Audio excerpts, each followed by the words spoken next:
ప్రేమైన దేవుని వారలారా, చేరువచ్చిన మీ అందరికీ ప్రభువు పేరిట వందనాలు తెలియజేస్తున్నాను.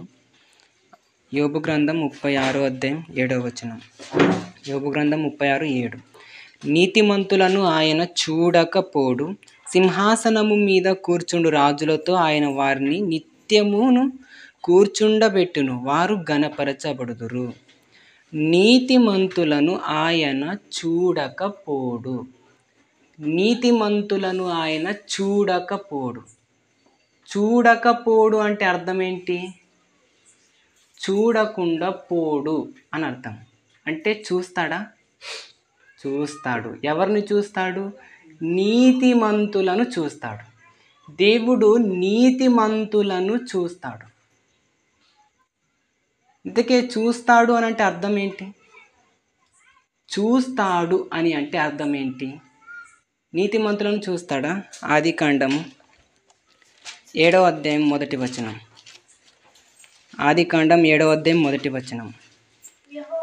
యెహోవా ఈ తరము వారిలో నీవే నా ఎదుట నీతిమంతుడవైయుండుట చూచితిని. ఈ తరములో నీవే నా ఎదుట నీతిమంతుడవైయుండుట చూచితిని. అంటే చూశాడంటే ఎవరిని చూశాడు? నీతిమంతుణ్ణి చూశాడు. నోవాహు నీతిమంతుడైనా? నీతిమంతుడు. ఈ నీతిమంతుణ్ణి దేవుడు చూశాడంట. నేను చూశానని దేవుడు చెప్తున్నాడు. ఒక ప్రశ్న, దేవుడు నీతిమంతులను మాత్రమే చూస్తాడా? మరి మిగతా వారిని చూడడా? మిగతా వారిని ఎవరిని చూడడా? దానికి ఆన్సర్ సమాధానం చూసుకుంటే కీర్తనలు 33వ అధ్యాయం 33వ కీర్తన 13వ వచనం. 33వ కీర్తన 13వ వచనం చదవండి. యెహోవా ఆకాశములో నుండి కనిపెట్టుచున్నాడు, ఆయన నరులందరినీ దృష్టించుచున్నాడు. అక్కడేమో ఏమని చూసుకున్నాము? ఆయన ఎవరిని? నీతిమంతులను మాత్రమే చూస్తాడని చూసుకున్నాము. మరి ఇక్కడ ఆయన నరులందరినీ దృష్టించున్నాడు అంటే అందరినీ చూస్తున్నానని చెప్తున్నాడు. దేవుడు అందరినీ చూస్తాడా? నీతిమంతులను మాత్రమే చూస్తాడా? పిల్లరా, దేవుడు అందరినీ చూస్తాడు. ఆకాశంలో నుండి కనిపెడుతున్నాడు, నరులందరినీ చూస్తాడు ఆయన. మరి అలాగైతే ఇప్పుడు మళ్ళీ యోబు గ్రంథంలో మాటకు వచ్చేద్దామండి. యోబు గ్రంథం 36వ అధ్యాయం 7వ వచనం. యోబు గ్రంథం 36వ అధ్యాయం 7వ వచనం. నీతిమంతులను ఆయన చూడకపోడు. నీతిమంతులను ఆయన చూడకపోడు అంటే దాని అర్థం ఏంటి? చూడకపోవడం అంటే నీతిమంతులను మాత్రమే చూస్తాడు, మిగతా వారిని చూడడం అంటే మిగతా వారిని కూడా చూస్తాడని చూసుకున్నాం. మరి ఇక్కడ నీతిమంతులను ఆయన చూడకపోవడం అంటే అర్థం ఏంటి? దానికి చూస్తాడనే కదా. అంటే నేను చూస్తానని దేవుడు చెప్పాడు. చూస్తాడు అన్న మాటకి ఇక్కడ అర్థం ఏంటి అని ఆలోచన చేస్తే పిల్లరా, నేను కొన్ని ఎగ్జాంపుల్స్ చెప్తాను. పిల్లలు ఎవరైనా కొన్నిసార్లు అంటుంటారు, మా అమ్మ నాన్న నన్ను బాగా చూసుకుంటారని అంటారు. బాగా చూసుకుంటారంటే అర్థం ఏంటి? నిన్ను కూర్చోబెట్టి కింద నుంచి పైకి బాగా చూస్తారన్నా?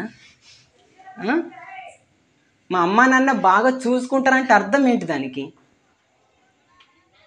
పోనీ ఎవరైనా ఒక వైద్యుడి దగ్గరికి వెళ్తే, డాక్టర్ దగ్గర, పలానా డాక్టర్ బాగా చూస్తాడంటారు. బాగా చూస్తాడంటే ఏం చూస్తాడు? చూస్తాడు అంటే అర్థం ఏంటి? దానికి వ్యత్యాసాలు, అర్థాలు వేరే వేరుగా ఉంటాయి. పదం ఒకటే అయి ఉన్నా దాని ఉద్దేశము, అర్థము వేరువేరుగా ఉంటుంది పిల్లరా.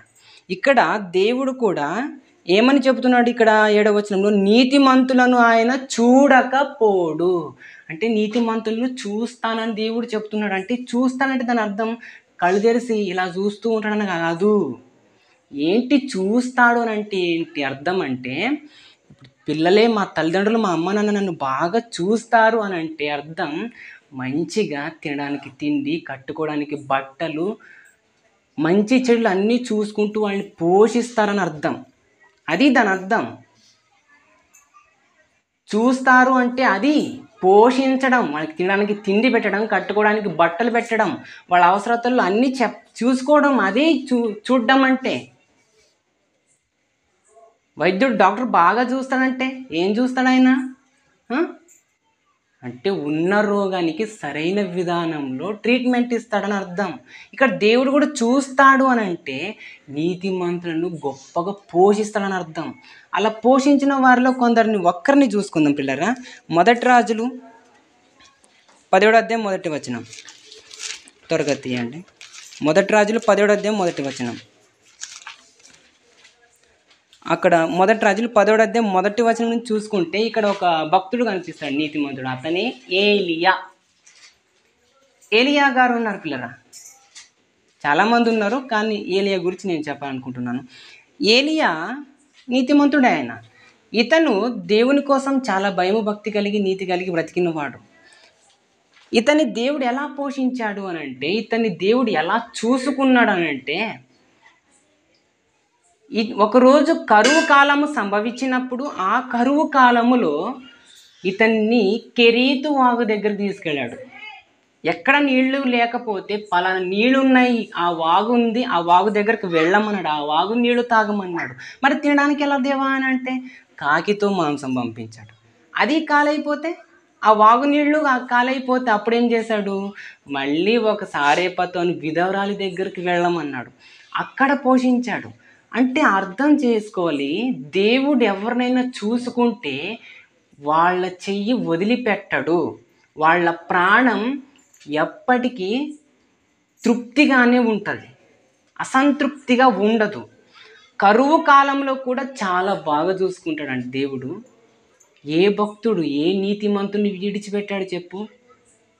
వాళ్ళ కష్టకాలంలో కూడా దేవుడు అతన్ని ఎంతో ఆదుకున్నట్టుగా చూసుకుంటాం. అంతలా చూసుకునే ఎవరు ఉన్నారు చెప్పండి? దేవుడే నీతిమంతులను చూస్తాడు. వాళ్ళని ఎలా చూసుకుంటాడంటే, నీ పిల్లగాని మా ఇంట్లో ఇడిచిపోప్ప, నువ్వు పనికి వెళ్ళిపో, నువ్వు బెంగళూరుకి వెళ్ళిపో, బాగా చూసుకుంటామని చెప్తారు. ఏం చూసుకుంటారు? ఉన్న ఇంట్లో సొంత పిల్లల్ని ఒకలాగా వాళ్ళని ఒకలాగా చూస్తారు.